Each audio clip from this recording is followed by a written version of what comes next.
জাতীয় থেকে আন্তর্জাতিক প্রান্তিক জনপদ থেকে নগর চারপাশে ঠিক কী ঘটছে এই মুহূর্তে তা নিয়ে আয়োজন এখন চারদিক। আপনাদের সঙ্গে আছে আমি অন্যয় কর্মকার।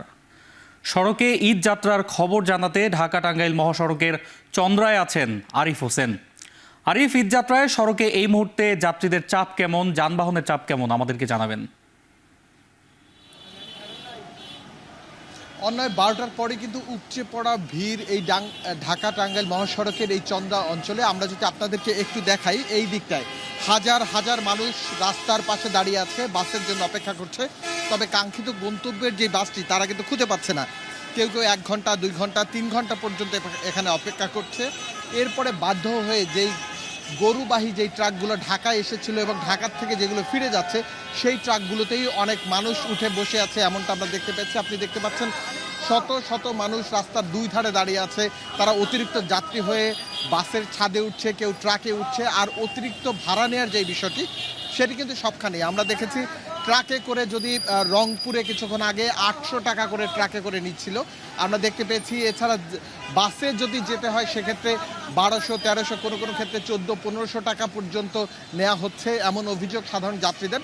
তবে আমরা যাত্রীদের সাথে কথা বলেছিলাম, তারা বলছেন যে এভাবে হুড়োহুড়ি করে বাসে ওঠা অনেকটা কঠিন হয়ে যাচ্ছে তাদের জন্য। সবচেয়ে বিপাকে পড়ছেন বাচ্চারা এবং বৃদ্ধরা।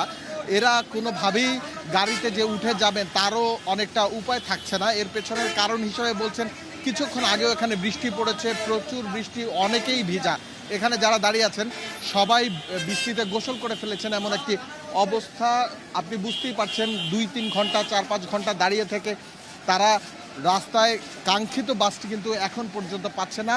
এই চিত্র ঠিক সকাল থেকে, সকাল গড়িয়ে দুপুরেও একই চিত্র এবং দুপুর গড়িয়ে বিকেলেও আমরা ঠিক একই চিত্র দেখছি। আমরা পুলিশের সাথে কথা বলেছিলাম, তারা আমাদেরকে জানিয়েছেন যমুনা সেতু থেকে এলেঙ্গা হয়ে এই যে চন্দ্রা অঞ্চলটিতে এখানে কম করে হলেও 10 কিলোমিটারের বেশি যানজট এখন পর্যন্ত এখানে রয়েছে। সেই যানজট সমাধানের উপায় কি সেটি তারা খুঁজছেন এবং মাঝে মাঝে রাস্তার 2 সাইড ছেড়ে দিয়ে তারপরে যানজটের সমাধান করার চেষ্টা করছেন। তবে এখন পর্যন্ত যানজট বিদ্যমান রয়েছে। মানুষজন ঝুঁকিপূর্ণভাবে অনেকটা বাধ্য হয়ে অতিরিক্ত যাত্রী হয়ে বাসে উঠছেন এবং ট্রাকের উপরে উঠছেন। অন্যায় ঢাকা টাঙ্গাইল মহাসড়কের চন্দ্রা থেকে যুক্ত ছিলেন সহকর্মী আরিফ হোসেন। এদিকে মহাখালী বাস টার্মিনাল থেকে যুক্ত হচ্ছেন সহকর্মী নাইম আবির। আবির, নির্ধারিত সময়ে বাস ছাড়ছে কিনা মহাখালী থেকে, এছাড়া বাড়তি ভাড়া নেওয়ার কোনো অভিযোগ আপনার কাছে রয়েছে কিনা আমাদেরকে জানাবেন। অন্ময়, নির্ধারিত সময়ে বাস তো ছাড়ছেই না। প্রতিটি বাসের শিডিউলের কথা যদি বলি তাহলে 2 থেকে 3 ঘন্টা দেরিতে বাস ছাড়ছে। এবং আপনার 2 নম্বর প্রশ্ন যেটি করলেন যে কত ভাড়া বা বেশি ভাড়া নেবার অভিযোগ আছে কিনা, অবশ্যই সেটিও প্রায় 2 গুণ, অর্থাৎ যদি 300 টাকার ভাড়া সেটি 500-600 পর্যন্ত আমরা দেখেছি। 400 টাকার ভাড়া 800 থেকে 1000 টাকা পর্যন্ত আমরা দেখেছি। সুতরাং বলাই যায় যে দ্বিগুণের মতো ভাড়া আসলে বেশি নেওয়া হচ্ছে। আপনি নিশ্চয়ই জানেন যে এই মহাখালী বাস টার্মিনাল থেকে মূলত যে বাসগুলো ছেড়ে যায় সেটি বেশিরভাগই হচ্ছে ঢাকা ময়মনসিংহ যে রুটের বাস, বিশেষ করে ঢাকা শেরপুর, ঢাকা নেত্রকোনা, ঢাকা ময়মনসিংহ, ঢাকা জামালপুর, এই রুটগুলোর বাস। এবং এখানে আমরা এই পুরো বিষয়টির সাথে যখন কথা বলছিলাম যাত্রীদের সাথে, তারা আসলে বলছিলেন যে অনেকে 3 ঘন্টা 4 ঘন্টা ধরে এখানে অপেক্ষা করছেন। এবং আমরা এখানে 2টার দিকে এসে পৌঁছেছি, 2টা থেকে এখন প্রায় 5টা বাজতে চললো, অর্থাৎ 3 ঘন্টা পার হয়ে গেছে। কিন্তু এখনো পর্যন্ত আমরা দেখছি যে যাদের সাথে আমাদের কথা হয়েছিল তারা এখনো পর্যন্ত অপেক্ষা করছেন, কাঙ্ক্ষিত বাস পাচ্ছেন না। এটা হচ্ছে প্রথম বিষয়। দ্বিতীয় বিষয় হচ্ছে যে বাসের ভাড়া, অর্থাৎ এখানে আপনি নিশ্চয়ই আমাদের ক্যামেরায় দেখতে পাচ্ছেন বেশ কিছু বাস এখানে দাঁড়িয়ে রয়েছে। সেই বাসগুলো ছাড়া হচ্ছে না, কারণ বলা হচ্ছে এই বাসগুলো ছাড়বে সন্ধ্যার পরে, অর্থাৎ যখন এই গার্মেন্টস থেকে এই ছুটিটি হবে এবং বেশিরভাগ মানুষ যখন আসলে এখানে এসে জড়ো হবেন তারপরে এই বাসগুলো ছাড়া হবে।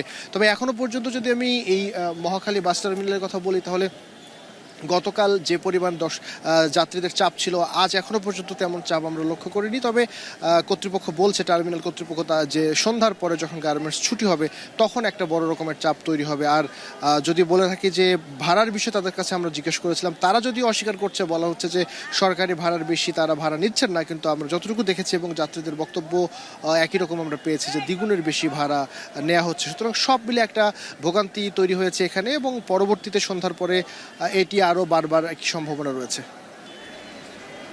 মহাখালী বাস টার্মিনাল থেকে যুক্ত ছিলেন সহকর্মী নাইম আবির। রাজধানীর সদরঘাট লঞ্চ টার্মিনাল দিয়ে ঢাকা ছাড়ছেন দক্ষিণাঞ্চলের মানুষ। এ বিষয়ে বিস্তারিত জানাতে যুক্ত হচ্ছেন সহকর্মী রকিবুল রাহাত। রাহাত, সদরঘাট লঞ্চ টার্মিনালে যাত্রীর চাপ আসলে কেমন দেখছেন আমাদেরকে বলবেন?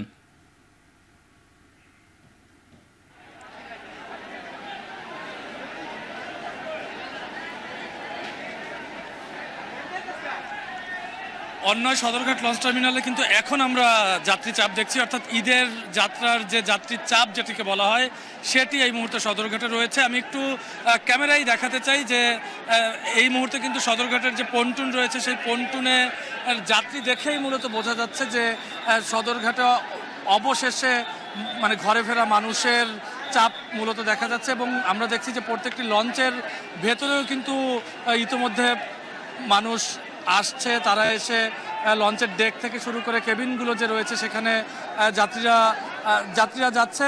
দুপুরের দিকে আমরা যখন এসেছিলাম তখন যারা লঞ্চ কর্তৃপক্ষ রয়েছিল তারা বলেছিল যে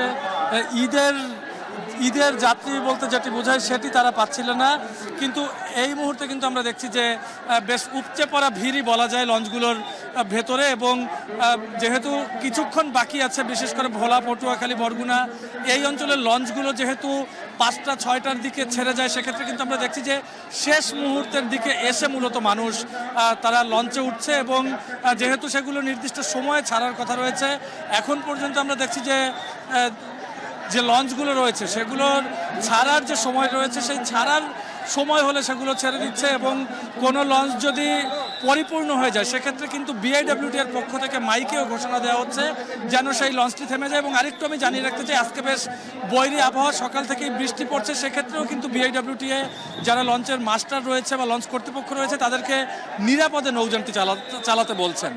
এই ছিল সদরঘাট লঞ্চ টার্মিনাল থেকে আমার কাছে সবশেষ। সদরঘাট লঞ্চ টার্মিনাল থেকে যুক্ত ছিলেন সহকর্মী রকিবুল রাহাত। এখন চারদিকে সময় হলো একটি বিরতি নেওয়ার, ফিরছি একটু পরে।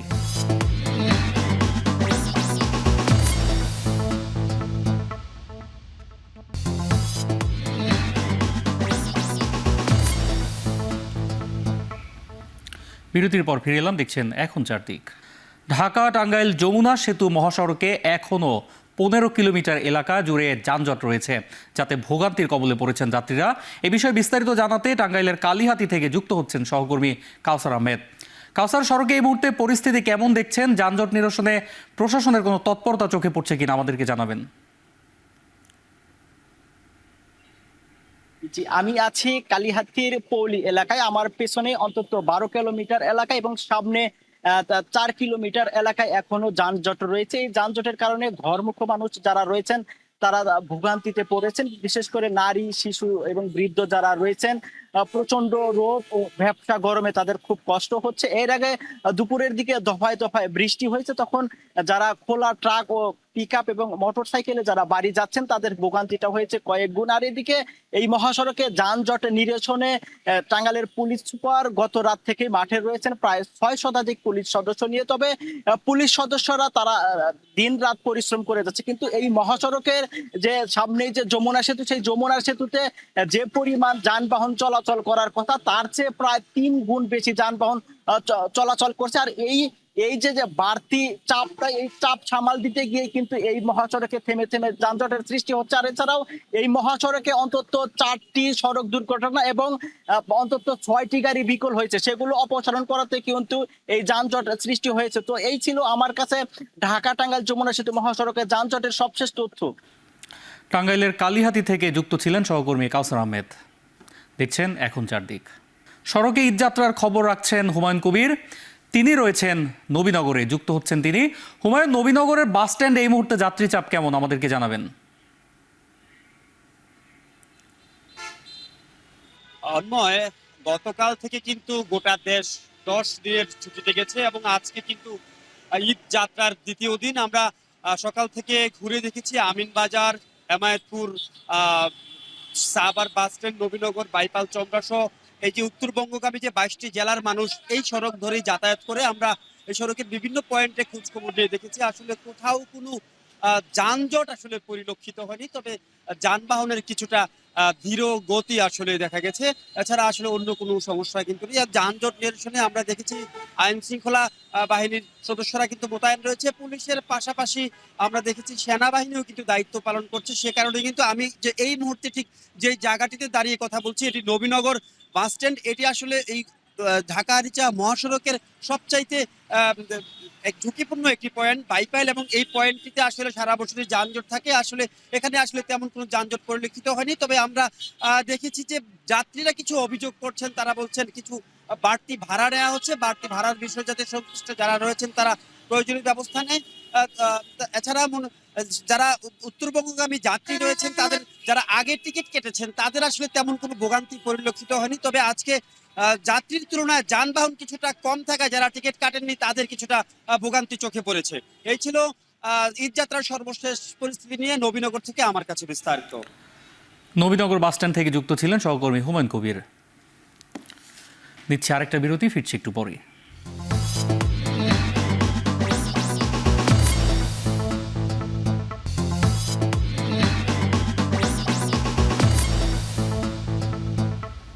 ফিরে এলাম আরও একবার, দেখছেন এখন চারদিক, সঙ্গে আছি অন্যয় কর্মকার। এদিকে ঈদ সামনে রেখে রাজধানীর পশুর হাটগুলোতে চাহিদা বেশি ছোট ও মাঝারি আকারের গরু। তেজগাঁও পশুর হাটে আছেন সহকর্মী গালিব ইবনে রিয়াজ, চলে যাচ্ছি তার কাছে। গালিব, কেমন দামে বেশি পশু বিক্রি হচ্ছে এই হাটে, আর বিকেলবেলা ক্রেতা সমাগম বেড়েছে কিনা আমাদেরকে জানাবেন। অন্ময়, আজকে কুরবানির ঈদের আগের যে দিনটা, সেই দিনটা কিন্তু খুবই ইম্পর্টেন্ট। কারণ হচ্ছে আগামীকালকে ঈদের ঠিক আগের দিন, তারপরে ঈদ। অর্থাৎ যারা গরু কিনেছেন তারা হয় গতকালকে কিনেছেন, আজকে কিছু মানুষ কিনছেন, এবং কেউ কেউ চিন্তা করছেন আজকে হাটে এসে তারা ভাবনা করছেন যে গরুর দামের কী অবস্থা। যদি তারা মনে করছেন যে আজকে দাম একটু গতকালের থেকে কম, তারা আবার আগামীকালকের জন্য অপেক্ষা করছেন। অর্থাৎ এই দিনটা খুব হিসেব নিকেশের মধ্যে পড়ে গেছে। তাই আমি যে হাটে রয়েছি এই তেজগাঁও কলোনি বাজারে, সেখানে ক্রেতারা আসছেন, গরু কিনছেন, কিন্তু সেখানে তাদের চাহিদা সব থেকে বেশি হচ্ছে মাঝারি সাইজের গরু, যেটির দাম 1 লাখ থেকে 1,50,60 এর মধ্যে যে গরুগুলো রয়েছে সেগুলোর প্রতি ক্রেতাদের চাহিদা সব থেকে বেশি।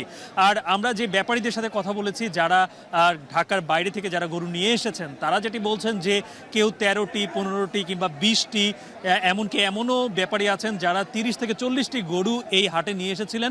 অধিকাংশ গরু বিক্রি হয়ে গেছে। এই হাটের যেই গরুর বিক্রি যে পরিসংখ্যান, সেটি যদি আপনাকে একটু বলি, সেটা হচ্ছে গতকালকে আজকের তুলনায় সব থেকে বেশি গরু বিক্রি হয়েছে। অর্থাৎ এই যে কুরবানি ঈদের আগে পশুকে 2-1 দিন বাড়িতে রেখে খাইয়ে এই যে একটা তার প্রতি একটা আদর যত্নর যে ব্যাপারটি রয়েছে, সেটি করে যে কুরবানির পশু দেওয়া, সেটি এই হাট থেকে অধিকাংশ গরু নিয়ে যাওয়ার যে কারণে এই হাটে গতকালকে গরু বেশি বিক্রি হয়েছে, আজকে একটু তুলনামূলক কম। তবে আগামীকালকে এখন আমরা দেখতে পেয়েছি যে ট্রাকে করে অনেক গরু এখানে আসছে, আবার অনেক ব্যাপারী চলেও যাচ্ছেন তার সব গরু বিক্রি করে। অর্থাৎ আগামীকালকে এই হাট আরও জমজমাট হতে পারে বলে মনে হচ্ছে। অন্ময়, এ ছিল আমার কাছ থেকে তেজগাঁও কলোনি বাজার হাট থেকে সর্বশেষ। তেজগাঁও কোরবানির পশুর হাট থেকে যুক্ত ছিলেন সহকর্মী গালিব ইবনে রিয়াজ। দেখছেন এখন চারদিক। খেলার খবর, ভুটানের বিপক্ষে ম্যাচ জিতলেও পরিকল্পনা অনুযায়ী খেলতে পারেনি দল, এমনটাই জানিয়েছেন গেল ম্যাচের গোলদাতা সোহেল রানা। এদিকে টিম ম্যানেজার আমের খান জানিয়েছেন দেশের আবহাওয়ার সঙ্গে খাপ খাওয়াতে সময় নিচ্ছেন কানাডা প্রবাসী ফুটবলার সমিত সোম। মনে করি আমার গোলের থেকে ইম্পর্টেন্ট হচ্ছে বাংলাদেশ টিম। সো আমি মনে করি আমি টিমের জন্য কিছু করতে পেরেছি, এটা আমার কাছে খুব ভালো লাগছে। সে আসলে হিউমিডিটির কথা বলতেছে, যে এই হিউমিডিটি, এই গরম, অনেক গরমের কথা সে বলতেছে। কারণ সে এর আগেও বাংলাদেশে এসেছে যখন, তখন সে উইন্টারের টাইম এসেছে, সে এতটা ফিল করে নাই। তো যেহেতু এখন এই বৃষ্টি বা এর মধ্যে কিন্তু একটু গরমটা কম আছে, আমি যেটা মনে করি, কিন্তু হিউমিডিটিটা বেশি। আমার মনে হয় সে 2-3 দিনে প্র্যাকটিস করলে সেই জিনিসটা সে রিকভারি করে উঠবে। শেষ করছি এখন চারদিক। এখন টেলিভিশন ওয়েবসাইটে দেখতে ভিজিট করুন www.ekon.tv, ফেসবুকে দেখতে ভিজিট করুন facebook.com/tv.ekon, ইউটিউবে দেখতে ভিজিট করুন youtube.com/c/ekontv।